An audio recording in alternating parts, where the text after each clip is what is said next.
Several publications over the last few years have been putting out these lists of things that are supposedly harder to get than guns. Now, instead of responding to each one of these publications one by one, I hope to put out this generic video so the next time one of these lists gets published, there's a response there to them already.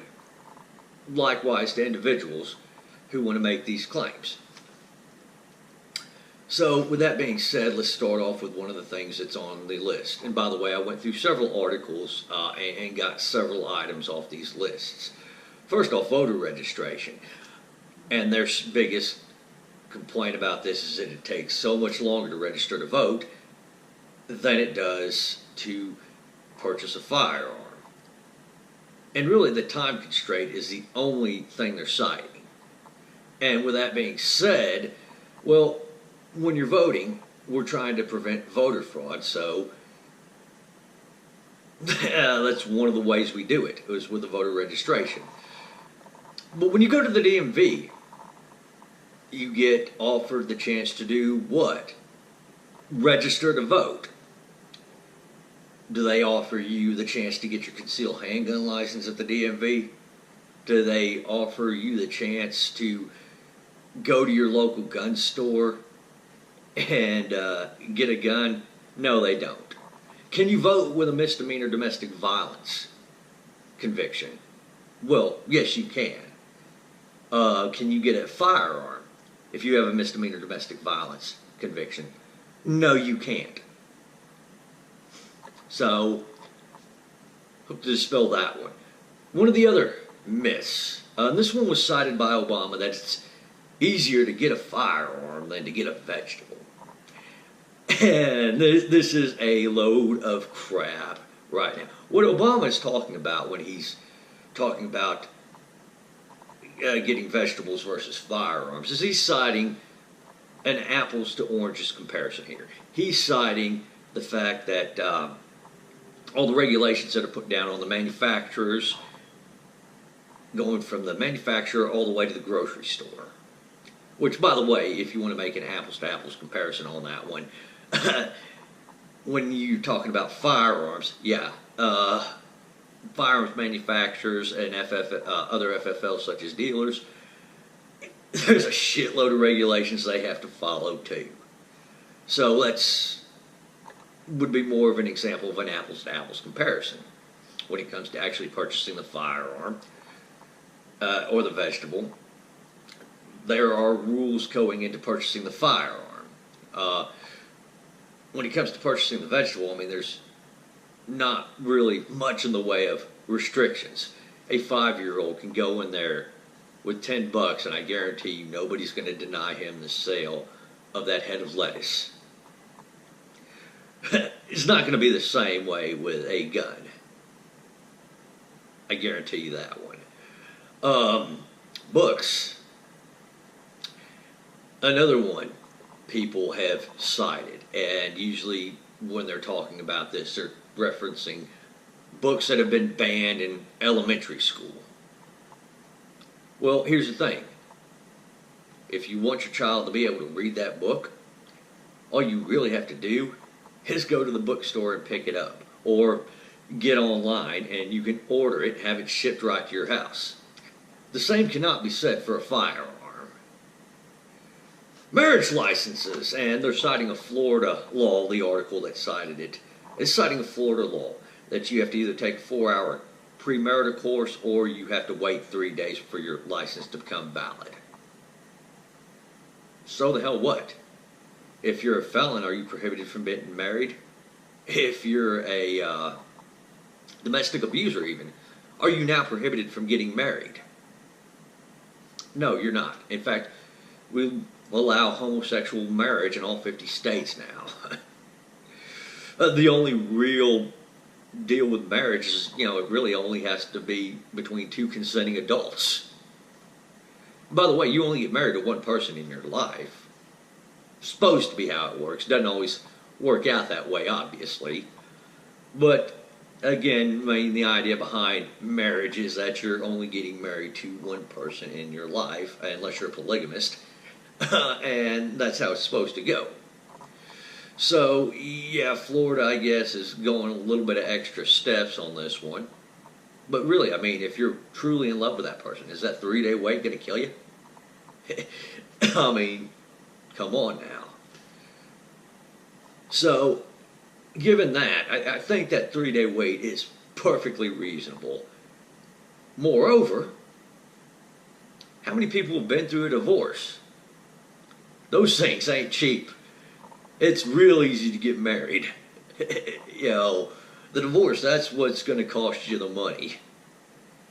Exotic animals. And they're citing that a lot of states have special permits that you have to get when getting an exotic animal. Well, again, thank your animal rights activists for this. Thank your people who, all the scared parents out there in the world that want the government to do their job for them. But in the defense for having to get a special permit for something like a python or a tiger, well, versus a firearm, is this pistol, is this going to jump up off the table on its own and start shooting people? No, it takes a person. I can leave this pistol on this table right here, loaded, and it's not going to shoot anybody. That tiger, however, if it gets out, can that tiger harm some people? Can that tiger kill some people on its own volition? Yes, it can. French cheese and Kinder eggs. Well, Piers Morgan and several other people have used this as an example as well. That's not really my problem. I don't agree with those restrictions. They're stupid. But guess what? The people who got these restrictions passed are the very same people, generally speaking. Well, they have the same mindset as those trying to ban my AR-15, And by the way, if you guys weren't so focused on banning AR-15s in this country and going after a freedom that you don't particularly like, instead focused on trying to regain the freedom to have something like that French cheese or have those Kinder Surprise eggs legal again, you might actually get somewhere. But right now, I don't see any advocacy group advocating for the legalization of Kinder Surprise eggs or that French cheese. So, I mean, really, your words ring absolutely hollow on that one. Lemonade stands, and I guess the article that had that side of the law that about having to have a business license to set up a lemonade stand. You really think police are going to kick over your lemonade stand just because you don't have a license to sell lemonade, especially if you're like a 10-year-old kid? Come on, let's get real.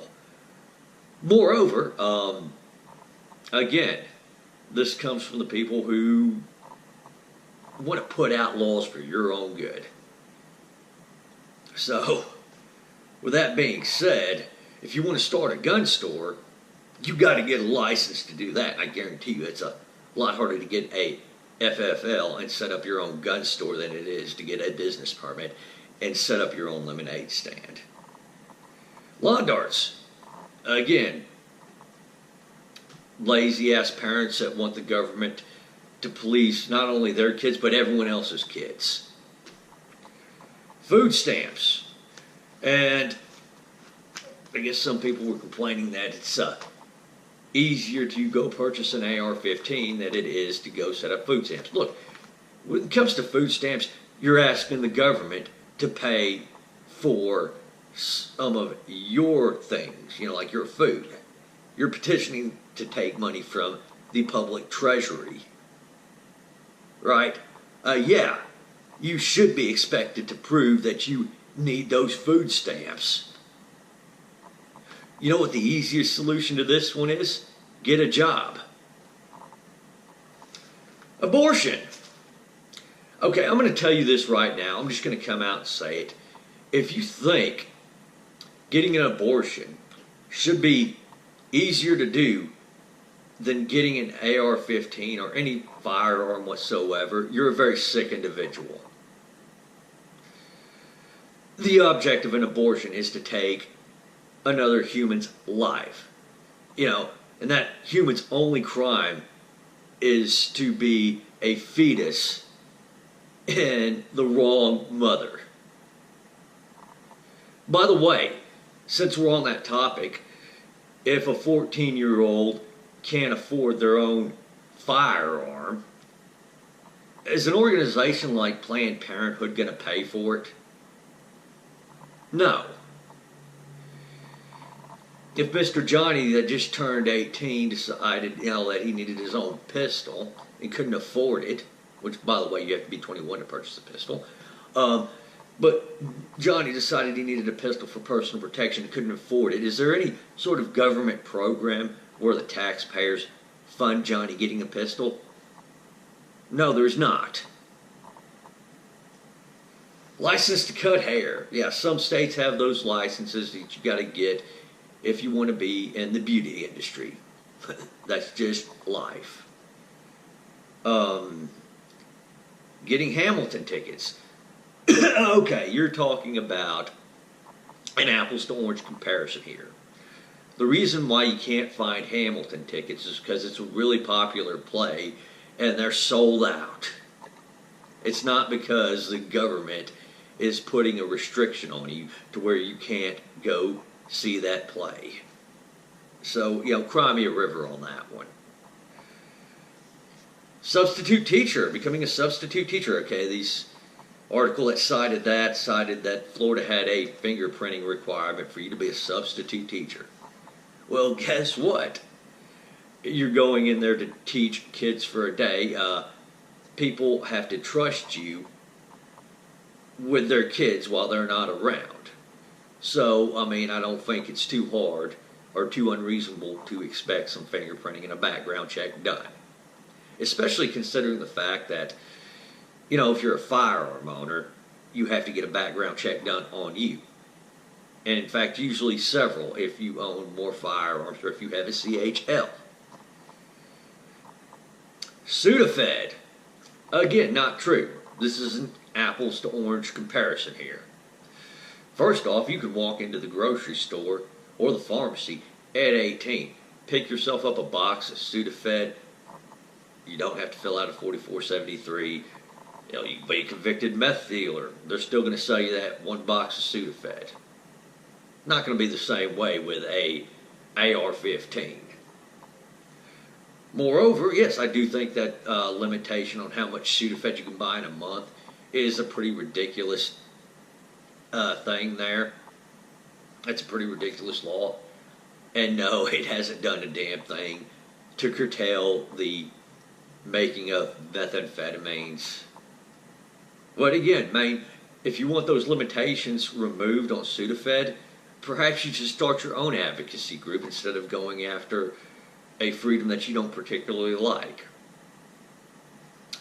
Raw milk, again, stupid restriction, but the very same people who want to take away our AR-15s, want to have the government come in and ban AR-15s for everybody's good. Well, it's the same mentality those people who got raw milk banned have. Wireless cell phone contracts. Well, and they're citing the fact you have to get a credit check before you can purchase or get on a wireless plan. Well, that's between you and the phone provider, my friend. There's no government restriction keeping you down. And if you really want to avoid that, get a month-to-month plan. Get a track phone. Moreover, by the way, if you're a convicted felon, are you no longer allowed to get a wireless plan? Oh, that's right. There's nothing prohibiting you from getting a wireless plan if you're a convicted felon. Can a 16-year-old, can they get a cell phone? Well, yes, they can. I don't know if they can sign a contract on it, but guess what? 16-year-old can't go in a gun store and purchase a rifle either. Adopt a pet. Okay, so they cite a need in some cases that some shelters want personal references and some shelters want to do a home inspection to make sure the pet goes into a suitable home. Okay, well, here's the thing. I purchased this pistol right here. It doesn't require near as much upkeep as a pet. It doesn't have feelings. It's not alive. I could throw this in a safe, leave it there for 10 years if I wanted to. I mean, I could throw this pistol across the room, and guess what? It's an inanimate object. You can't do the same with a kitten. That's called animal abuse. And by the way, I mean, if you don't like the restrictions that that particular adoption agency for pets have, well, then you can always try another adoption agency. Now, hell, there are a lot of strays as well. I mean, if you really want a pet that bad, you can go pick up a stray. Hunting license. Okay, so on that one, again, you can blame the animal rights activists there and whatnot. But again, you're talking about a license to go out and hunt other animals. And yes, obviously, the conservationists want to have some restrictions on that. And I guess I can understand those to some degree.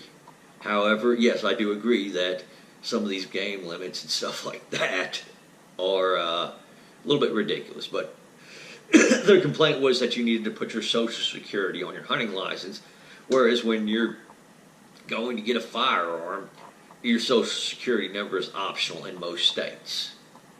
Big whoop. Marijuana. Obviously, marijuana is illegal under federal law still, and in some states they've legalized it at the state level for recreational use. Some states, you know, for medical use only. Well, guess what? Whose fault is that? You know, I don't think marijuana should be illegal, but you know the reason why it's illegal is potheads. If you potheads would get up off your asses instead of making these stupid arguments and get together and organize and focus on trying to get it legal, you might actually get somewhere. Birth control. So again, with birth control, they're citing that you have to get a prescription from a doctor for a birth control pill. Okay, you know, go get a prescription from a doctor. If you're a convicted felon, again, can you get birth control? Yes. If you're a domestic abuser, can you go get birth control? Well, yes, you can. So, I mean, that prescription is the one thing you're citing. You're pretending like there's no other restrictions on firearms. So, to believe that, you have to be very dishonest that getting a birth control pill is harder than getting a firearm. Getting a driver's license, and they're citing Texas law right here. If you're 25 and under, I guess you have to take a 4-hour course, which in a lot of states, when you get your driver's license at the age of 18, you only have to take an easy 25-question test. But guess what? Most people get before they get a firearm. They have to get their driver's license. Usually that's how it goes. You have to present a form of ID to get a firearm. The driver's license is the most chosen route. Moreover, that driver's license is good in all 50 states. With Texas, you go in to get your concealed carry license, and that's only good in the states that have reciprocity with Texas. Shoot, I'd go in with a driver's license and, you know, purchase a rifle like this. After a background check, I'll get it. If I take this into California, oh, shoot, you don't want to know what'll happen to me. If I take this into New York, again, you don't want to know what'll happen to you. So, this is a bit of an apples to orange comparison. It's a really dishonest comparison. And the last thing on the list is solar panels. And the people who are complaining about that are complaining about how much it costs. You know, this is the same argument as saying, well, it's easier to get fireworks than it is to get a Mazda, a car. You know, well, yeah, all you have to do is save up the money. You know, again, you're not talking about something that's restricted by the government. You're talking about something that's restricted by supply and demand. Basically, what you're saying is just because solar panels cost so much money that we should restrict AR-15s because they don't cost as much money. Moreover, this site also cited that some firearm shops have a layaway program. Well, yeah, you're absolutely right. Here's the thing. I've never been to a gun shop with a layaway program that allow you to put a down payment on a firearm and walk out with that firearm. They hold on to that firearm at the gun store until you pay that firearm off. Moreover, if you're a convicted felon, are you prohibited now from getting solar panels? If you're got a restraining order on you, is the government going to deny you your purchase of solar panels? Well, no, they're not. So, again, it's just a completely dishonest comparison there. But I've said this about a lot of gun controllers and their theories and their arguments. To get to where you can honestly take their stuff seriously, there's a lot of facts you have to leave out. There's a lot of dishonesties you have to actually believe. All right. Thank you for watching. Y'all take her easy out there now. Have a great day.